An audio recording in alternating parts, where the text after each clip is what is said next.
When I turned 18, my parents sat me down for what they called a long, overdue conversation. You need to move out, my mom announced. Every disaster in this house happens because you're constantly provoking Gonzalez. I stared in disbelief while my 14-year-old brother, Gonzalez, sat there looking innocent. The kitchen fire, the destroyed laptop, the hole in the garage door. Somehow it was all my fault. Gonzalez smiled sweetly and said, I just want our family to be safe, before mouthing goodbye at me behind their backs. Fine. If they want me gone, they could live with Hurricane Gonzalez on their own. The day after I moved out, Gonzalez decided to upgrade the house's electrical system. Suddenly, every light in the neighborhood flickered in rhythm with our toaster. When Mom tried to make toast, it activated the garage door, the ceiling fans, and somehow started Dad's car. The power company had to rewire the entire house. Cost $3,000. Next came his chemistry phase. Without me secretly swapping his chemicals for baking soda, he mixed real acids in the kitchen, creating what he called rainbow smoke bombs. They ate through the tiles, ruined the food, and forced hazmat to gut the kitchen. $8,000 in damages. Then he trained squirrels in the attic. They're my army, he explained, as 20 squirrels wearing tinfoil hats descended through the ceiling during Dad's Zoom call. Dad was fired on the spot. After that came the Super Juice Car project. Gonzalez poured energy drinks, lighter fluid, and glitter into Dad's gas tank. The car made it 12 feet before the engine launched through the hood and into the neighbor's pool. The lawsuit?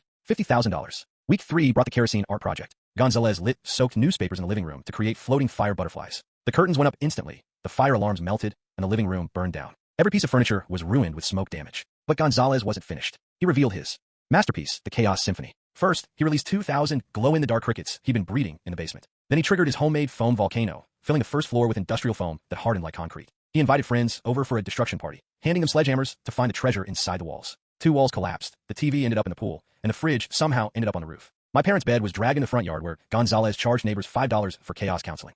The finale? A 20-foot toilet paper bonfire in the driveway to summon the spirit of order through chaos. By the time the fire department showed up, the house was condemned. Even the insurance adjuster said, I've never seen anything like this in 30 years. That night, from their temporary rental, my parents' video called me sobbing. Please, my mom begged. We'll pay you anything to control Gonzalez. We'll give you $1,000 a month, a car, your own apartment, Dad added. I raised an eyebrow, but I thought I was the bad influence. I thought Gonzalez was the angel. They lowered their voices. We were wrong. You weren't the problem. You were the only thing standing between Gonzalez and the apocalypse. I didn't move back, but I did take their offer. $100 an hour to supervise Gonzalez.